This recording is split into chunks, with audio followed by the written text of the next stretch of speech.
Buenas tardes, estoy encantada de estar aquí. Muchas gracias a Javier Villarrubia por la invitación y a Javier Gamo por animarme a venir. Y, por supuesto, muchas gracias a todos los asistentes por haber dejado vuestras actividades diarias para estar este rato conmigo. Muy agradecida. Dicho esto, nos metemos en materia.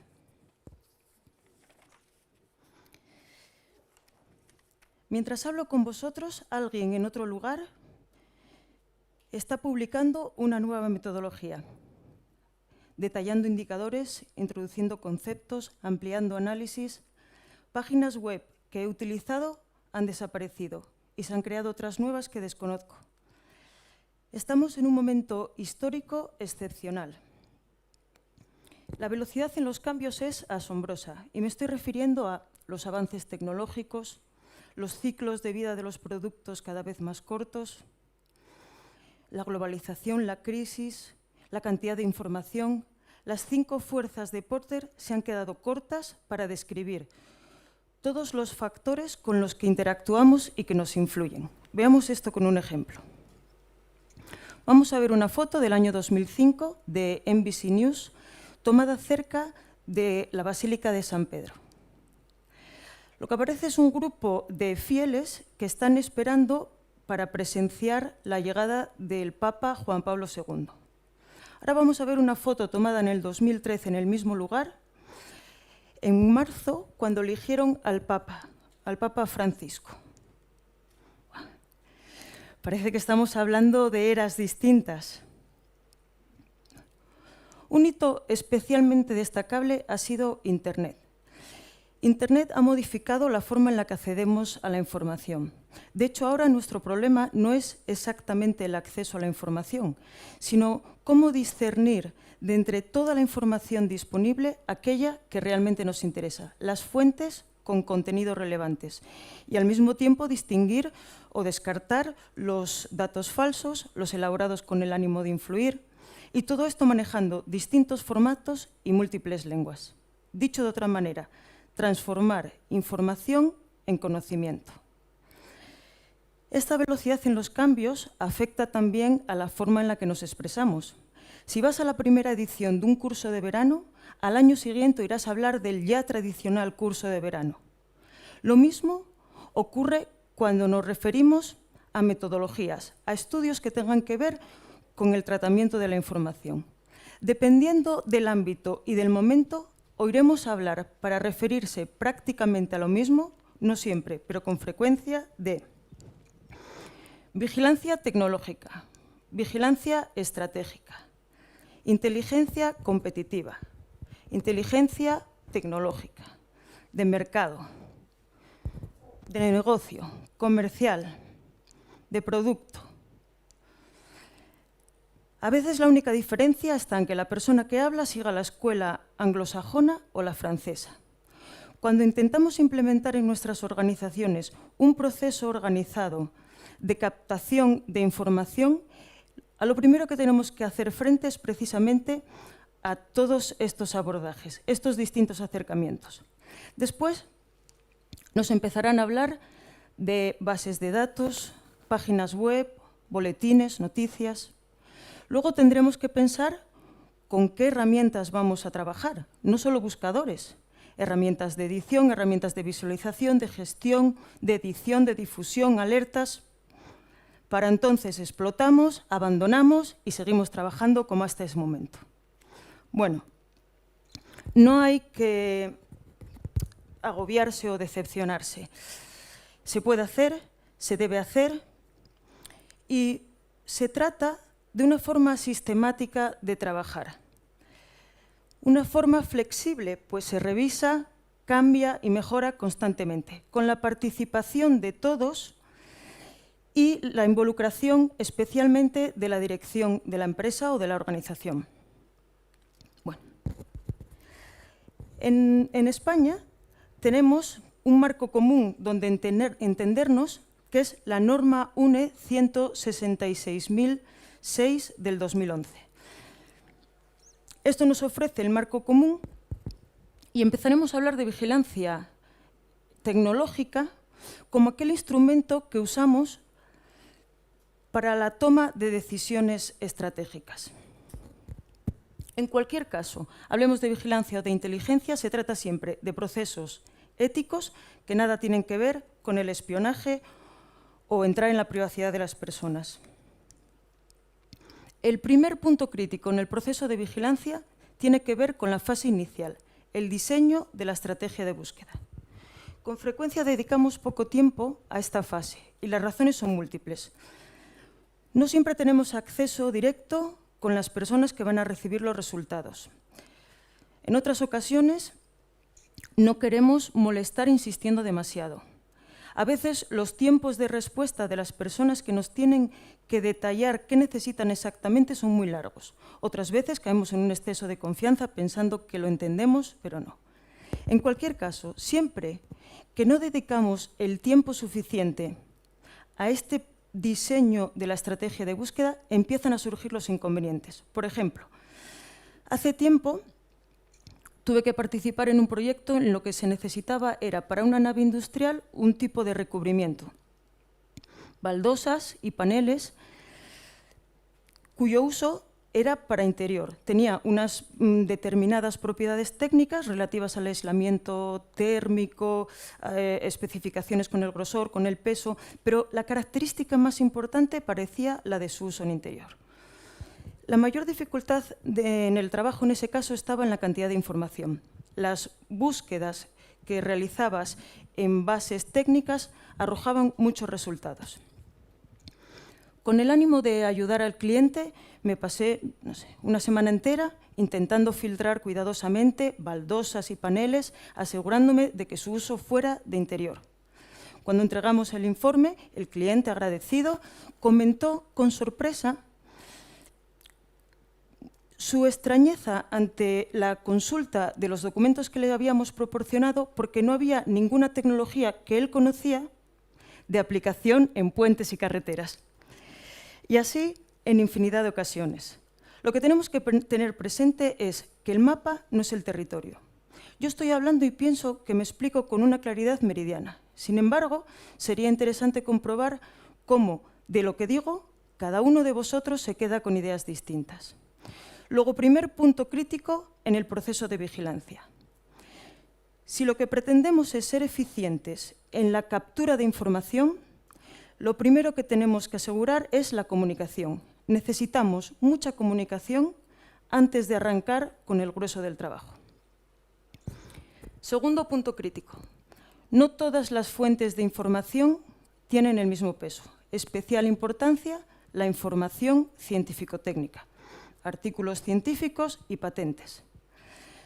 Respecto a estas últimas, cabe señalar que se calcula que el 80% de las invenciones no se publican de ninguna otra forma. Es conocido que existe una relación directa entre el nivel de solicitudes de patente y el grado de desarrollo tecnológico.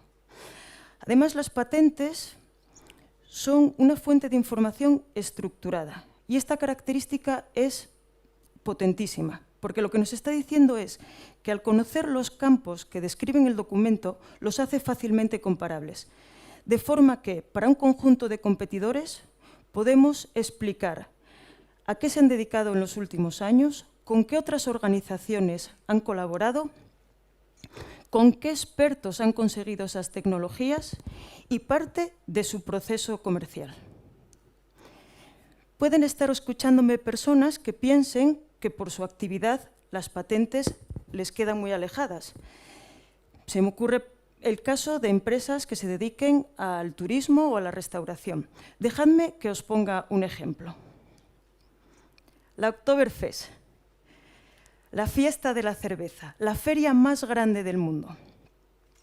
Según la página oficial, en el 2013 visitaron la feria 6,4 millones de personas, que se gastaron unos 400 millones de euros y se bebieron 6,7 millones de litros de cerveza. Según la Oficina Europea de Patentes, la EPO, la Oktoberfest es también un escaparate para la tecnología patentada.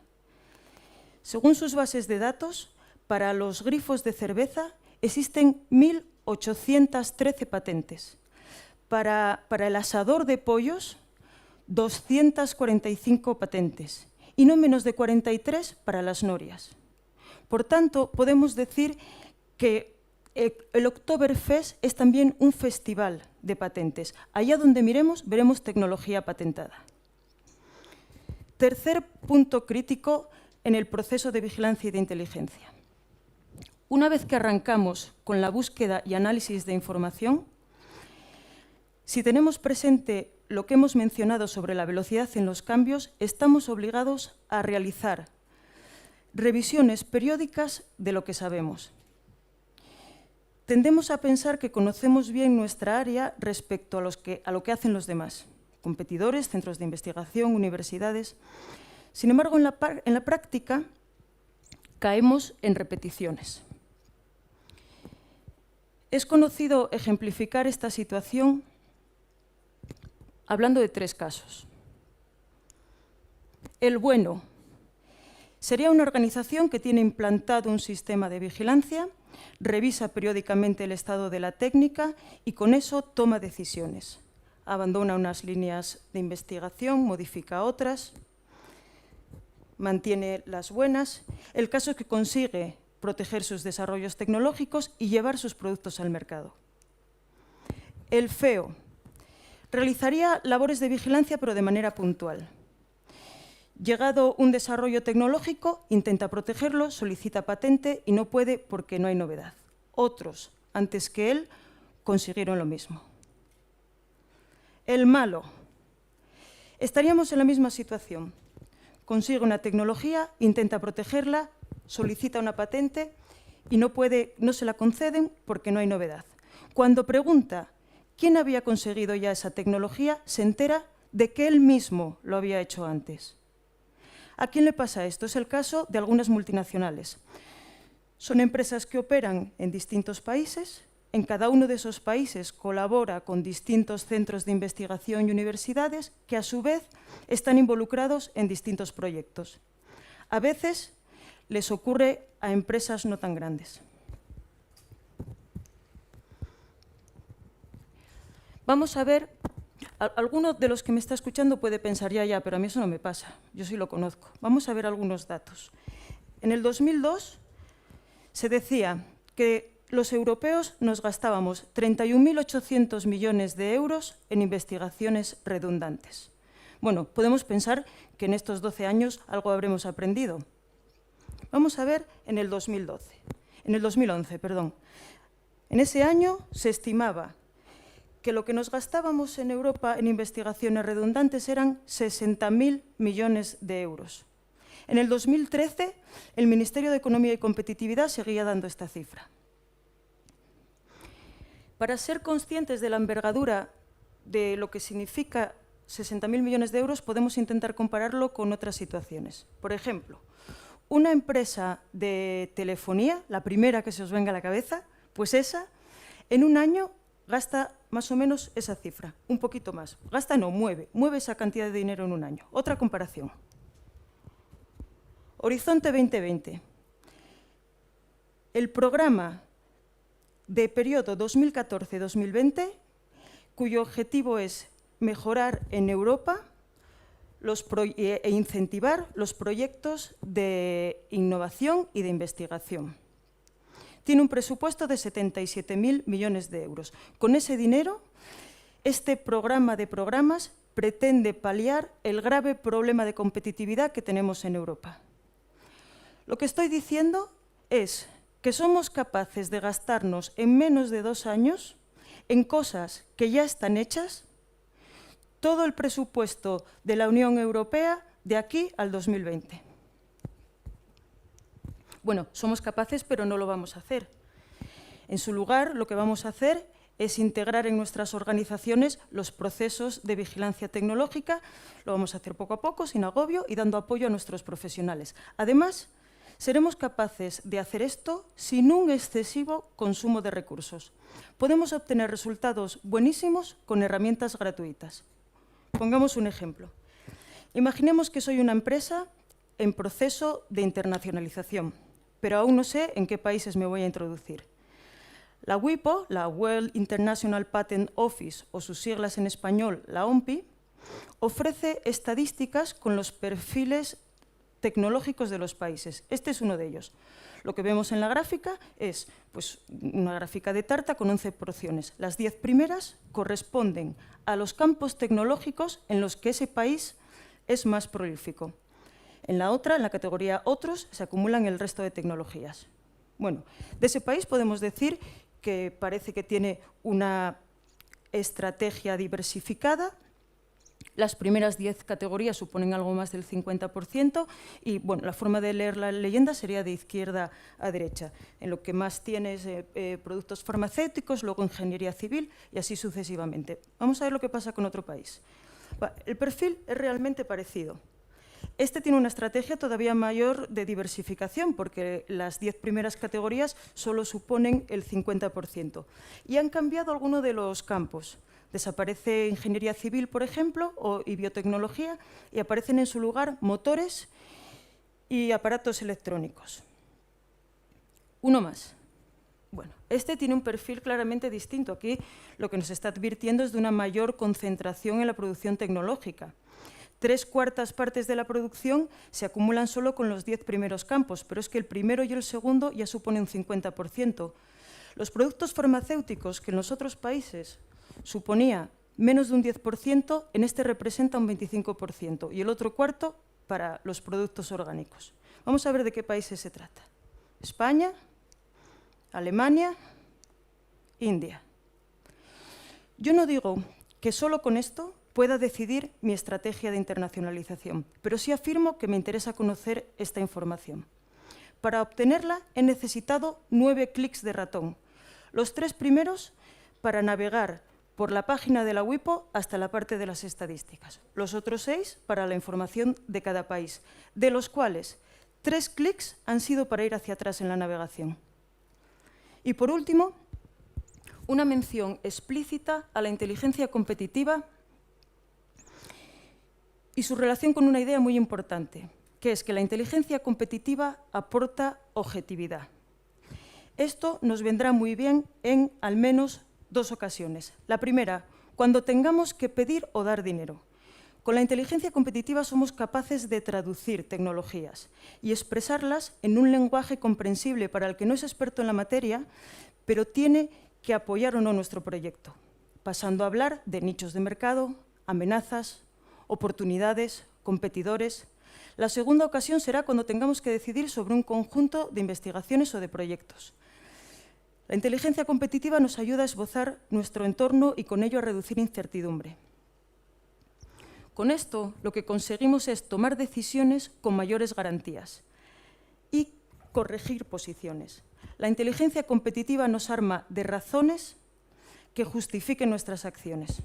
Y por último, para ganar en términos de eficiencia y eficacia, volvamos a nuestras organizaciones con la idea de que con un trabajo periódico, una cantidad asumible de recursos, mucha comunicación y la participación de todos, podemos hacer vigilancia tecnológica e inteligencia competitiva. Expandamos ese mensaje para que prenda en la cultura de nuestra organización. Ideas worth spreading. Muchas gracias.